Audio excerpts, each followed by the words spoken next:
The first time my father-in-law asked me for help, I was standing in my own office at 8 o'clock on a Tuesday night, staring at an email that could end his company inside of 6 weeks. My name is Emma Whitfield. I'm 34 years old. I run a cybersecurity and compliance consulting firm called Ironline Risk Advisory, 12 employees, a client roster that includes 2 regional banks and a defense subcontractor. And for 3 straight years at every single family dinner, my father-in-law, Richard Prescott, has found some version of the same sentence to say to me. So, Emma, still doing the computer thing? Richard owns Prescott Fabrication, a mid-size metal manufacturing company his own father built in the 1970s, structural steel components, mostly for commercial construction, 41 employees, a plant on the edge of town that's been there longer than I've been alive. In Richard's world, a real business makes something you can hold in your hands. A cybersecurity consulting firm, in his words, is a nice hobby for someone with a business degree who doesn't want to get her hands dirty. I married his son, Nathan, 4 years ago. Nathan is an architect, gentle, funny, endlessly caught in the middle between his father and me. And for 3 years I have sat through Thanksgivings and birthdays and 4th of July barbecues absorbing small, precise little cuts about my career, delivered with just enough of a smile that calling them out would make me look thin-skinned. That Tuesday night had started like any other. I'd finished a late call with a client, poured myself a glass of wine I never actually got around to drinking, and sat down to clear the last of my inbox before heading home to Nathan, who texted an hour earlier asking if I wanted him to save me dinner. My office was quiet except for the hum of the server rack in the closet behind me and the occasional swish of tires on the wet street outside. It had been raining on and off all day, one of those late autumn evenings that make everything feel a little heavier than it probably is. Here's the email I was staring at that Tuesday night. It was from a man named Victor Alvarez, Chief Procurement Officer at Halstead Aerospace Systems, one of Ironline's most important clients, a company that requires every vendor in its supply chain to pass an annual third-party cybersecurity audit or lose its contract entirely. Victor wasn't writing to me about Halstead's own audit. He was writing to ask, almost in passing, whether Ironline had ever done work for one of Halstead's smaller subcontractors, a metal parts supplier flagged in a recent vendor risk report for critical security failures that put their entire supply agreement in jeopardy. The subcontractor's name was Prescott Fabrication. I sat there for a full minute rereading that sentence, absolutely certain I'd misread it. I hadn't. Prescott Fabrication, the company Richard had spent 3 years telling me wasn't sophisticated enough to need computer people, had failed a cybersecurity audit so badly that Halstead was one signature away from terminating a contract worth, according to the report attached to Victor's email, just over $4 million a year. 41 jobs? My husband's childhood, quite literally the plant his own grandfather had built, 12 days from losing its single biggest customer. And Victor's email ended with a line that made my stomach do something complicated. Given the relationship Ironline already has with us, would you be willing to consult directly with Prescott before we make a final call on the contract? I understand there may be a family connection there. I wasn't sure if that made this easier or more complicated for you. Quick question for you before we keep going. Where are you tuning in from tonight, and what time is it where you are? Drop it below. I read every single comment. Because what happened over the next 2 months wasn't just me deciding whether to save my father-in-law's company. It was me discovering, buried in 6 years of emails, phone logs, and one very quietly forwarded voicemail, that Richard hadn't just underestimated my career out of old-fashioned stubbornness. He'd actively worked for years to make sure I never got anywhere close to succeeding at it. Let me back up and tell you what those 3 years actually looked like, because he called my career not good enough undersells it. It was death by 1,000 small comments, delivered at exactly the volume where objecting to them would make me the problem.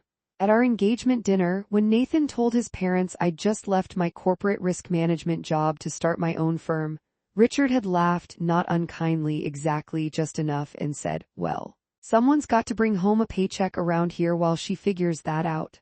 Nathan's mother, Diane, had swatted his arm and said, "Richard," in that tone wives use when they've had this exact conversation 100 times already, and no, it won't change anything. I remember forcing a smile and reaching for my water glass, because it was easier than saying anything back in front of a table full of relatives I'd only just met. At our wedding, in his toast, Richard told a story about Nathan as a kid, always fixing things with his hands just like his old man, and then, almost as an afterthought, added, "And now he's marrying someone who fixes computers, so I guess between the two of them, something in this house is always getting repaired." The room laughed. I laughed too, because what else do you do at your own wedding? Every family dinner after that had some version of the same bit. "How's the hobby going? Landed any real clients yet?" Once, memorably, when I mentioned we just signed our first 7-figure annual contract with a regional bank, Richard's response was, "Must be nice getting paid that much to tell people to change their passwords." I want to be fair here because I think that's important. Richard isn't a cartoon. He built his adult life around the idea that value comes from things you can see and touch: steel beams, welded joints, a plant floor you can walk across and point at. Cybersecurity consulting to a man like that genuinely looks like nothing. Not malice, just a worldview so narrow it couldn't make room for what I actually did. That's what I believed for 3 years anyway. That it was ignorance, not malice. I told myself that constantly because it was easier to live with than the alternative. There were smaller moments too, ones I'd almost forgotten until I started actually cataloging them in my head. The time I mentioned, at a 4th of July barbecue, that iron line had just been named to a regional 40 under 40 business list, and Richard's only response was to ask Nathan whether the grill needed more charcoal. The Christmas Nathan's mother, Diane, proudly told her book club friends about my company, and Richard, standing right there, corrected her by saying, "It's more of a side venture, really, don't want to oversell it." The time I offered genuinely to review Prescott's insurance paperwork for any obvious liability gaps after reading an article about a similar company getting sued, and Richard laughed and said, "I think we'll leave the real risk management to the professionals. But thanks." I used to go home after those dinners and vent to Nathan in the car, and he'd apologize on his father's behalf, and I'd tell him it was fine, it wasn't worth a fight. We'd see them again in a few weeks, and I'd just brace myself.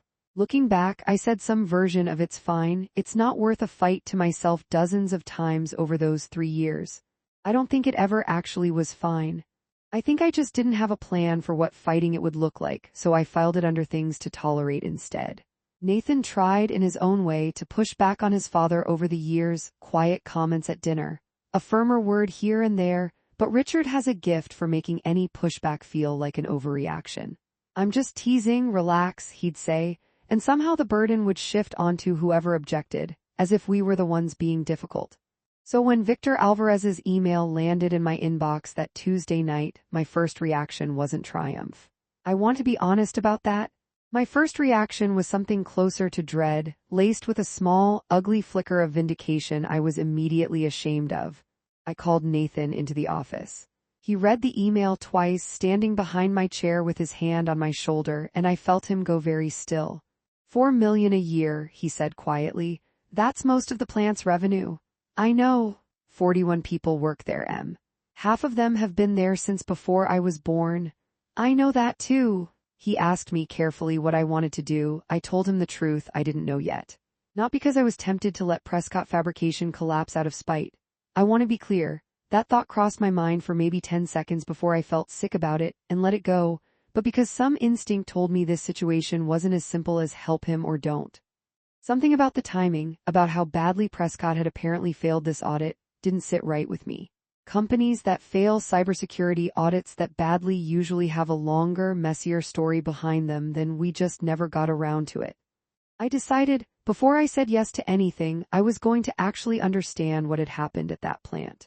Not because I was looking for an excuse to refuse Richard. Because 12 years in this industry has taught me that when a company's security failure is bad enough to threaten a $4 million contract, there's almost always a paper trail explaining exactly how it got that bad.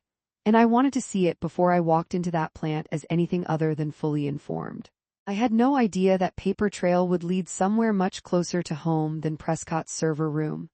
I called Victor the next morning and told him I'd need 48 hours before I could give him an answer, and that regardless of what I decided, I'd want to review Prescott's audit findings independently before committing to anything. He agreed and forwarded me the full report.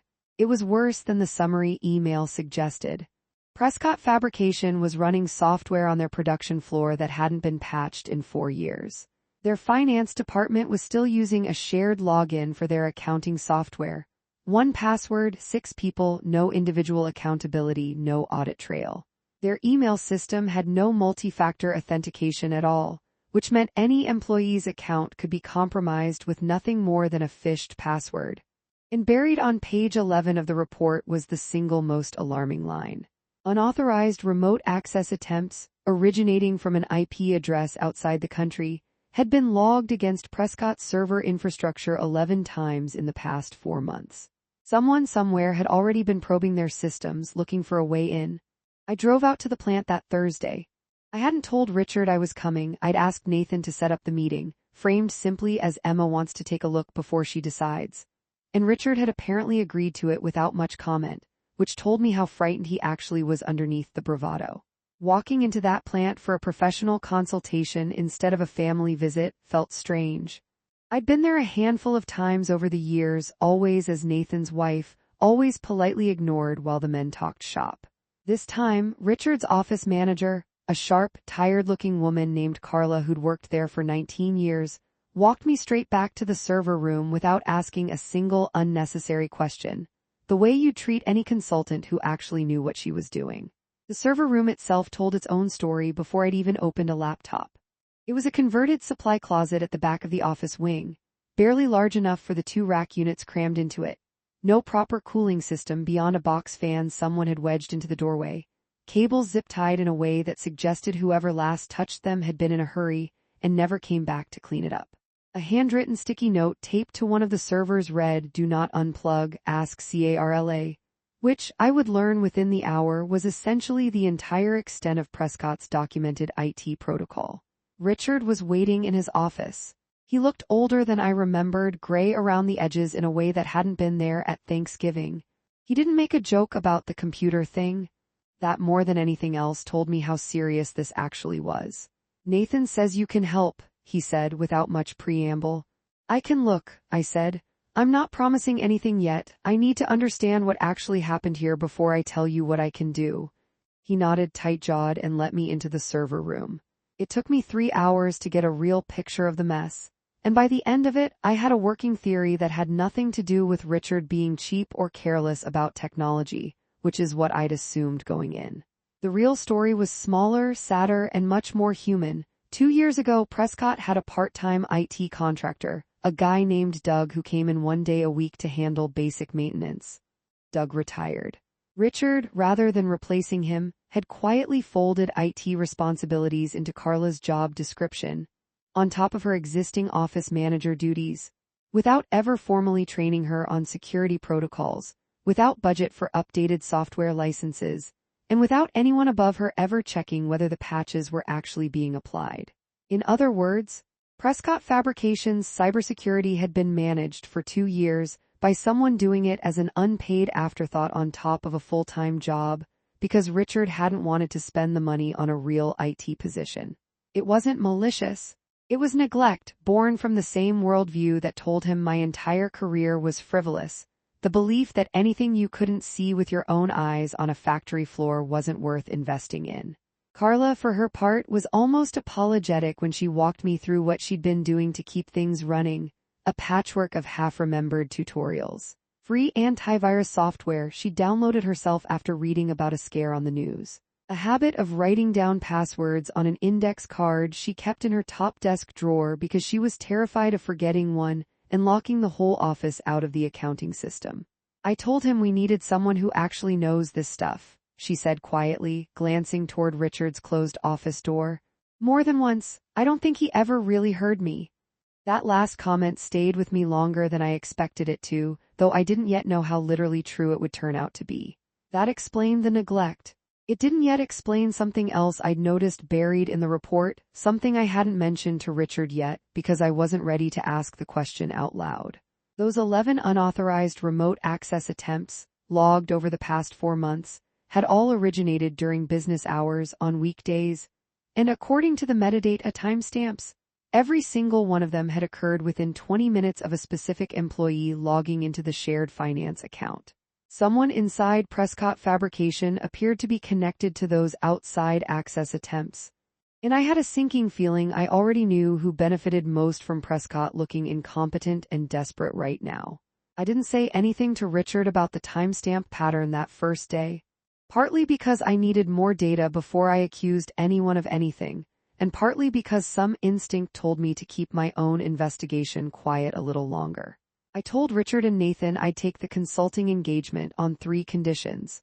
1. Ironline would run this as a formal, documented contract, not a family favor, invoiced, scoped, with the same rigor I'd apply to any client, because I needed a paper trail of my own for Halstead's benefit and mine. 2. I would have full, unrestricted access to every system and every employee, with no interference from Richard about who I could talk to or what I could look at. 3. Whatever I found, good or bad, I would report honestly to both Richard and Halstead, and Richard would need to accept that in advance before I started. He agreed to all 3 faster than I expected, which told me exactly how much fear had displaced his usual need for control. Over the following 2 weeks, I brought in 2 of my own analysts and we went through Prescott's systems properly. We rebuilt their patch management from scratch, working through nights and weekends, because the Halstead deadline didn't leave room for anything slower. We forced a password reset across the entire company and implemented multi-factor authentication on every account, including, over Richard's initial grumbling about one more thing to remember every morning, his own. We separated the shared finance login into individual accounts with real audit trails, set up automated alerts for any login attempt outside normal business hours, and put together a basic incident response plan that hadn't existed in any form before. It was, in a strange way, some of the most satisfying work I'd done in years, not because of who I was doing it for, but because the plant floor employees, once they understood what was happening, were genuinely grateful in a way corporate clients rarely bother to be. A welder named Gus, who'd worked there since before Richard even took over from his own father, stopped me in the hallway one afternoon and said, "About time somebody took this seriously. I've been telling Carla for years the passwords on those sticky notes were a bad idea." It made me laugh, and it also made me a little sad, realizing how long this vulnerability had been sitting in plain sight, visible to anyone who bothered to look, except the one person with the authority and the budget to fix it. And once those individual accounts existed, the pattern I'd noticed in the original report became impossible to ignore. The unauthorized remote access attempts weren't random opportunistic hacking. They were following the login pattern of one specific employee, a finance clerk named Trevor Malkin, who'd been with Prescott for about 18 months. Every single unauthorized attempt occurred within minutes of Trevor logging into the shared finance account, using timing that made far more sense if someone external already knew, in advance, exactly when that account would be active. I brought this to Richard carefully, laying out just the data first, without speculation. He went quiet for a long moment, and then he said something that told me this discovery was about to open a door he clearly didn't want opened. "Trevor's my brother-in-law's kid," he said. "Diane's sister's boy. I hired him as a favor 2 years ago when he was between jobs." I asked whether Trevor had access to anything sensitive beyond routine finance data. Richard hesitated, actually hesitated, in a way I'd never seen from him before, and then admitted that Trevor also had access to Prescott's vendor and client contract files, including pricing structures, margins, and crucially the exact terms of the Halstead Aerospace contract. I felt something cold settle in my stomach. I asked my analysts to pull Trevor's full access logs going back as far as the system retained them, and to cross-reference his login times against every one of those 11 unauthorized external attempts, down to the minute. What we found, 2 days later, wasn't just a coincidence of timing. It was a pattern precise enough that it stopped looking like bad luck and started looking like coordination. Here's what the access logs actually showed, laid out the way I eventually laid it out for Richard. On each of the 11 dates flagged in the original audit, Trevor Malkin had logged into the shared finance account at a specific time. Within an average of 14 minutes of that login, never once outside a 19-minute window, an unauthorized external connection attempt had hit Prescott's server, using credentials that, on 3 separate occasions, had actually succeeded in briefly accessing low-level file directories before the intrusion was cut off by an automatic timeout. unnoticed by anyone at the time because there was no dedicated IT staff monitoring the logs in real time. My analyst, a methodical guy named Owen who'd been with Ironline for 6 years, built out a full timeline chart for me before I brought any of it to Richard. A spreadsheet with 2 columns running side by side, Trevor's login timestamps in one, the external connection attempts in the other, the gap between them calculated to the minute. Looking at it laid out that way, the coincidence explanation simply didn't hold up. Random opportunistic hacking doesn't wait politely for a specific employee to log into a specific account before making its move 11 separate times with that level of consistency. Someone on the outside knew exactly when that window would be open, which meant someone on the inside was, at minimum, telling them. That was damning enough on its own. But the detail that turned this from an employee with terrible password hygiene into something much more deliberate was the destination of those brief, successful intrusions. All 3 of them had specifically targeted the folder containing Prescott's contract files with Halstead Aerospace, pricing structures, margin calculations, renewal timelines. Nothing else on the server had been touched, not the payroll records, not the client list for Prescott's other, smaller accounts, nothing that a random opportunistic actor might have grabbed just because it was there. This was targeted. This was someone who already knew exactly what they were looking for before they ever got inside. I sat with Richard and Nathan in Richard's office and walked them through all of it, slide by slide, the way I would for any client. I watched Richard's face change as the picture assembled itself in front of him. "You're telling me someone used my nephew's account to steal Halstead's contract details," he said slowly. "I'm telling you the data points that direction," I said. "I'm not going to speculate on motive yet, but I do think it's worth asking Trevor directly, calmly, before this goes any further." Richard called Trevor into the office that same afternoon. I want to describe what happened honestly because Trevor wasn't some hardened criminal. He was a 26-year-old finance clerk who looked, from the moment he sat down, like someone who already knew this conversation was coming and had been dreading it for weeks. He sat with his hands pressed flat against his knees, not quite meeting anyone's eyes, and when Richard started laying out the timestamps on the screen, I watched Trevor's jaw work silently for a few seconds before anything came out. Richard, to his credit, didn't yell. He just said quietly, "Trevor, I need you to tell me what this is," and slid a printed page across the desk with the login pattern circled in red. He didn't deny it for long. Once Richard laid out the timestamps, Trevor's composure cracked within about 90 seconds, and what came out was a story that was less about malice and more about a familiar kind of financial desperation. Trevor had run up significant credit card debt, close to $40,000, mostly from a failed attempt at day trading he'd started during a rough patch 2 years earlier.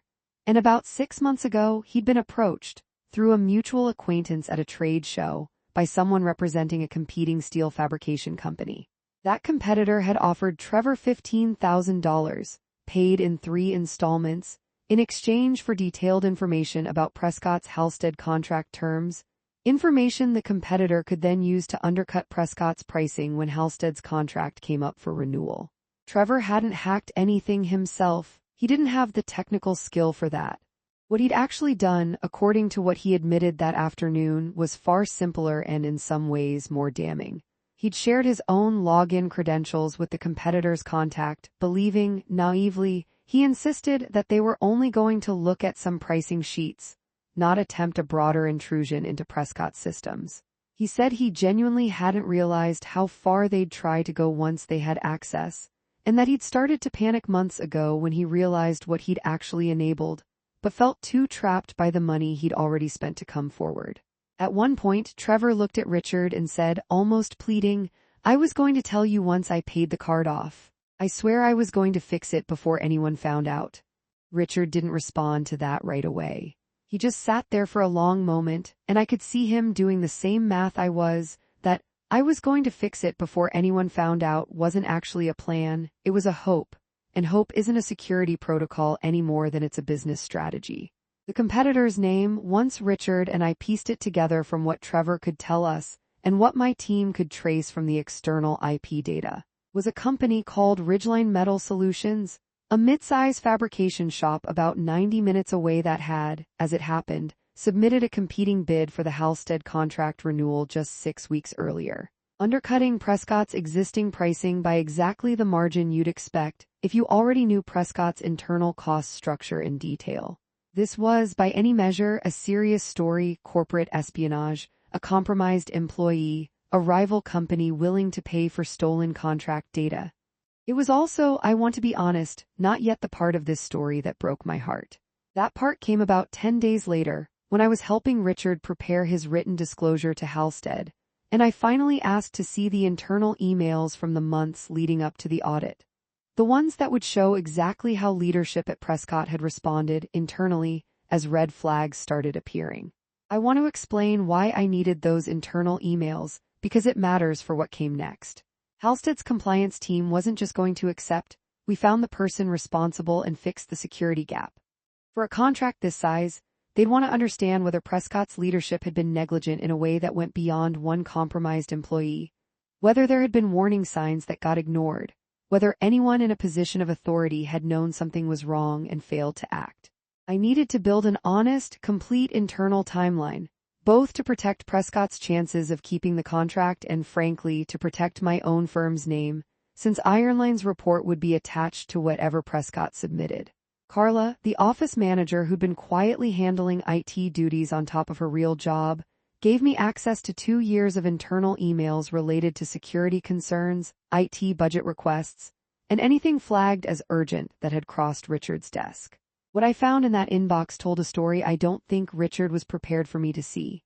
18 months earlier, Carla had sent Richard a written request for budget to hire a part-time IT contractor to replace Doug, specifically citing increasing password sharing across departments and no formal process for revoking access when employees leave as risks.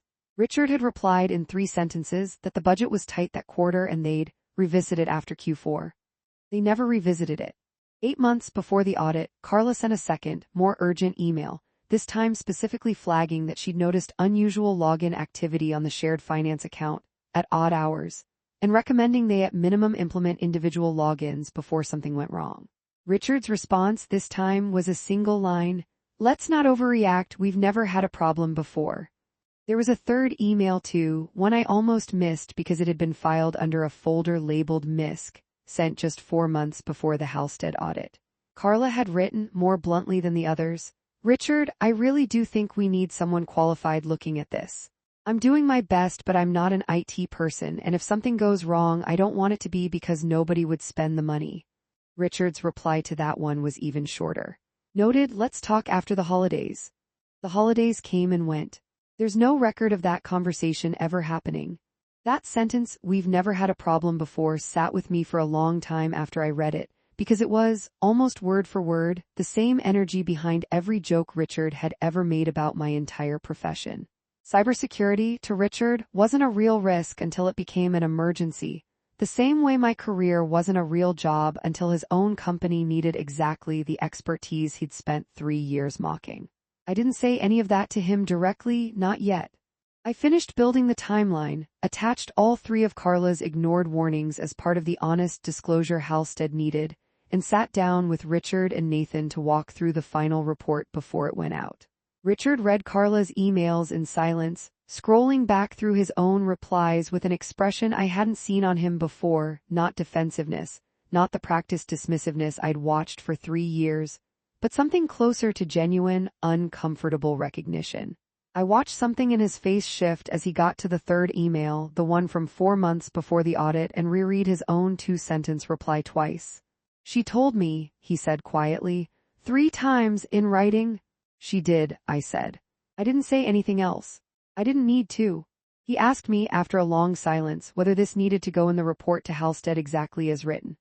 I told him yes, that Halstead's trust in Prescott going forward depended on complete honesty now, and that softening this part of the story to protect his own ego would be exactly the kind of decision that got them into this mess in the first place. He didn't argue.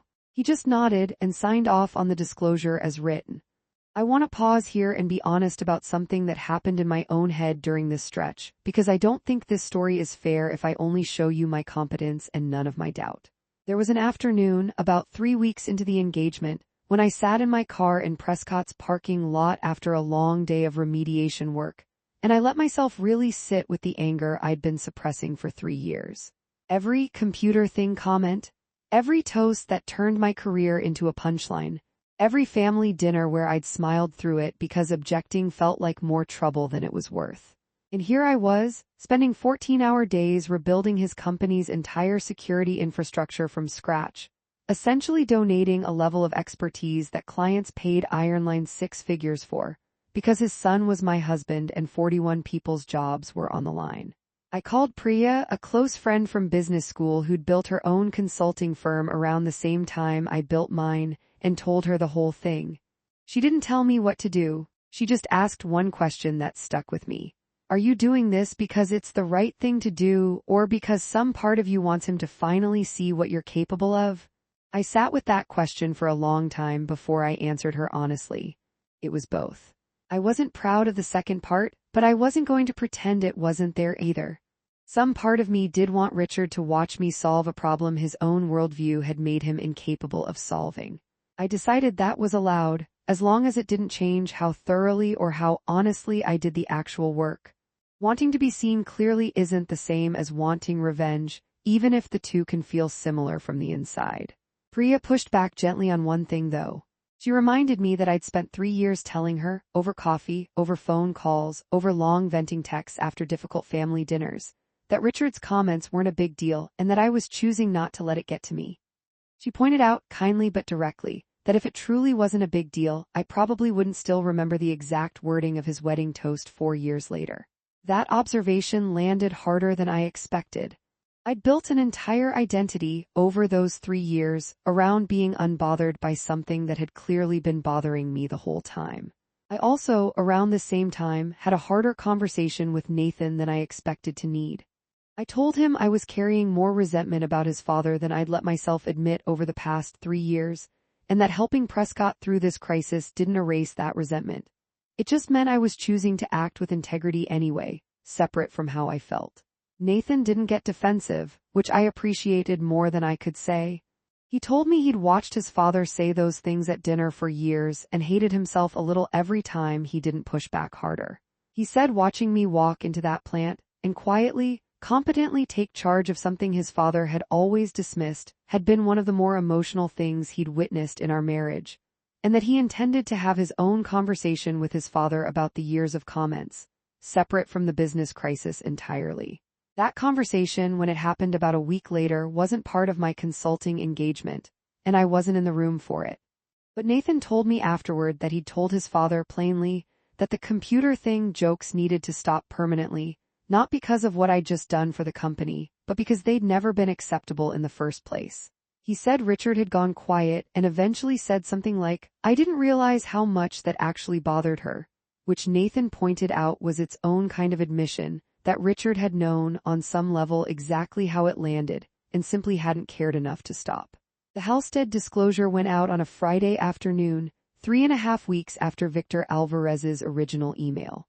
It included the full remediation report, every patch applied, every account secured, multi-factor authentication across the board, a documented incident response plan, alongside the honest account of Trevor Malkin's role, Ridgeline Metal Solutions' apparent involvement in soliciting stolen contract data, and Carla's 2 ignored warnings, laid out exactly as they'd happened. I want to be clear that this wasn't an instant, magical resolution. Halstead's compliance team took 11 days to respond, and those 11 days were some of the longest of Richard's life, from what Nathan told me. There was no guarantee the contract would survive this. Companies get dropped over security failures far less serious than what Prescott had actually experienced. During that waiting period, 2 other things happened that mattered. First, Richard, at my recommendation, filed a formal complaint with Halstead's own legal team about Ridgeline Metal Solutions soliciting confidential contract data from a Prescott employee. A move that, once documented, put Ridgeline itself under scrutiny from a client they also did business with, since Halstead took corporate espionage attempts against its supply chain extremely seriously. I don't know the full resolution of that thread even now, months later, but I know Ridgeline lost at least one other contract with a different manufacturer shortly afterward, and I have to assume that wasn't a coincidence. I sat with Richard for the better part of an afternoon while we drafted that complaint, and it was strange watching him dictate the language carefully, weighing every sentence, In a way I'd never once seen him approach anything related to Prescott's operations before. He kept asking me whether a particular phrase sounded too aggressive or not serious enough. And I realized, somewhere in the middle of that conversation, that this was probably the first time in years Richard had been forced to genuinely defer to expertise he didn't have himself, rather than waving a hand and deciding his gut instinct was good enough. Second, Trevor Malkin was let go from Prescott Fabrication, but Richard, after a long conversation with Nathan and with me about proportionality, chose not to pursue criminal charges. Given that Trevor came forward voluntarily once confronted, cooperated fully with the investigation, and had been manipulated by people far more sophisticated than he was into a situation he didn't fully understand the scope of. Richard did require Trevor to sign a statement acknowledging what happened, which became part of Prescott's official record for Halstead's benefit, and Trevor agreed to repay a portion of the $15,000 he'd received, structured over 18 months, as a condition of Richard not escalating the matter further. It wasn't perfect justice. It was, I think, fair justice, proportional to a young man who made a catastrophic, greedy mistake under financial pressure, rather than someone who'd set out to destroy the family business that had given him a job when he needed one. Diane, Richard's wife and Trevor's aunt by marriage, took the news hard. She called me the week it happened, not angry, just tired, and said something that stuck with me. I always worried Richard's stubbornness would cost this family something eventually. I just never thought it would be like this. I didn't know what to say to that, so I just listened, which felt like the right thing to offer in that moment. On the 12th day, Victor Alvarez called Richard directly. I wasn't on that call, but Nathan told me his father's hands were shaking when he picked up the phone. Halstead was keeping the contract, conditional on quarterly third-party security audits, performed, at Halstead's explicit request, by Ironline Risk Advisory. Since Victor's team had been impressed by the speed and thoroughness of the remediation work, Prescott Fabrication would remain a certified vendor. 41 jobs, my husband's grandfather's plant. Saved in the end, by exactly the kind of expertise Richard had spent 3 years reducing to the computer thing. I wish I could tell you that phone call from Victor Alvarez led immediately to some warm, cinematic moment where Richard hugged me and apologized for 3 years of comments in one clean breath. That's not what happened, and I promised myself when I started telling this story that I'd stick to what actually occurred, not what would make a tidier ending. What actually happened is that Richard called me himself about an hour after his call with Victor and said simply, "Thank you." I mean that. It wasn't flowery. It wasn't an apology for the 3 years, but it was the first time in our entire relationship that he'd said something to me without a joke folded into it, without some qualifier that let him keep his distance from actually meaning it. I told him I appreciated that, and I also told him, as calmly as I could manage, that I needed him to understand something before we moved forward as a family. I told him that saving his company didn't erase 3 years of him treating my career like a punchline in front of people we both loved, and that going forward, I needed those comments to stop completely, not softened, not occasional, gone. I told him I wasn't asking him to grovel. I was telling him what I needed in order to keep showing up at his table with any real warmth left in me. He was quiet for a long moment. Then he said something that surprised me. "I think some part of me needed to believe your work wasn't as serious as mine, because if it was, I'd have to admit I built my entire IT approach on hoping nothing bad ever happened. Watching you walk in and fix in 3 weeks what I ignored for 2 years, it's hard to sit with what that says about me." I told him I understood that more than he might expect. I told him it's genuinely hard to watch someone else solve, quickly and competently, a problem you spent years avoiding, that it can feel like an indictment even when it isn't meant as one. But I also told him that understanding why he dismissed me for 3 years didn't make those 3 years disappear, and that the two things, compassion for where his fear came from and accountability for how he'd acted on it, needed to exist side by side, not one canceling out the other. He asked, a little tentatively, whether I thought things could actually be different between us going forward. I told him honestly that I didn't know yet. That trust isn't something you can restore with one good phone call after 3 years of small dismissals, but that I was willing to find out, as long as he was willing to actually change the behavior and not just feel bad about it for a week before slipping back into old habits. It wasn't a full accounting of everything, the wedding toast, the years of hobby comments, the quiet dismissiveness at every family gathering. But it was more honest than anything he'd said to me in 4 years of marriage into his family, and I decided to let that be enough for a start without pretending it was the whole repair. The repayment plan with Trevor continued over the following months, and as far as I know, he's kept current on it, working a new job at a warehouse across town, according to Nathan's mother, who still keeps tabs on that side of the family. Prescott Fabrication passed its first quarterly Ironline administered audit 2 months after the Halstead crisis, and its second one 3 months after that, both clean. Richard hired a full-time IT manager 6 weeks after the crisis ended. A real position, real budget, someone whose entire job is exactly the kind of work he used to treat as beneath serious consideration. He didn't mention when he told me about the hire over the phone that it was connected to anything I'd said or done. He didn't need to. I recognized the shape of it immediately. The next family dinner, about 6 weeks after the Halstead contract was confirmed, was the first one in 3 years where nobody made a joke about my job. It wasn't dramatic. Nobody announced it. Richard simply asked me, over dinner, an actual question about a client project I was working on, a compliance audit for a hospital network. Nothing to do with Prescott at all. And listened to my answer the way you'd listen to anyone else at the table describing their work. It was such a small thing, it shouldn't have felt as significant as it did. But 3 years of being talked past at that same table made that one ordinary conversation feel like something worth noticing. I remember Nathan reaching for my hand under the table at one point during that dinner, not saying anything, just a small squeeze, and I understood exactly what he meant by it. We'd both been waiting a long time for a dinner that felt like this one, even if we'd never quite said it out loud to each other in those words. I don't want to oversell how healed things are because I don't think that would be honest. There are still moments, a slightly too long pause before Richard asks about my work, a flicker of the old instinct to make it small, where I can feel the old pattern trying to resurface, and I've learned to name it plainly when it happens rather than let it slide the way I used to. A few months ago at a barbecue, he started to say something close to an old joke, so, still doing the, and caught himself mid-sentence visibly and just asked, "How's work going?" instead. I noticed. I don't think he realized I noticed, but I did, and it mattered. There was another moment, a bit later, that told me something had genuinely shifted rather than just gone quiet. Richard mentioned, almost offhandedly, that a friend of his from the local Rotary Club had asked for a recommendation for someone who actually understands this security stuff for his own small business, and Richard had given him Ironline's number without hesitation. Nathan told me later that his father had actually said to this friend, "My daughter-in-law runs the best firm in the region for this, you'd be lucky to get on her calendar." It wasn't said to me directly. I only heard about it secondhand.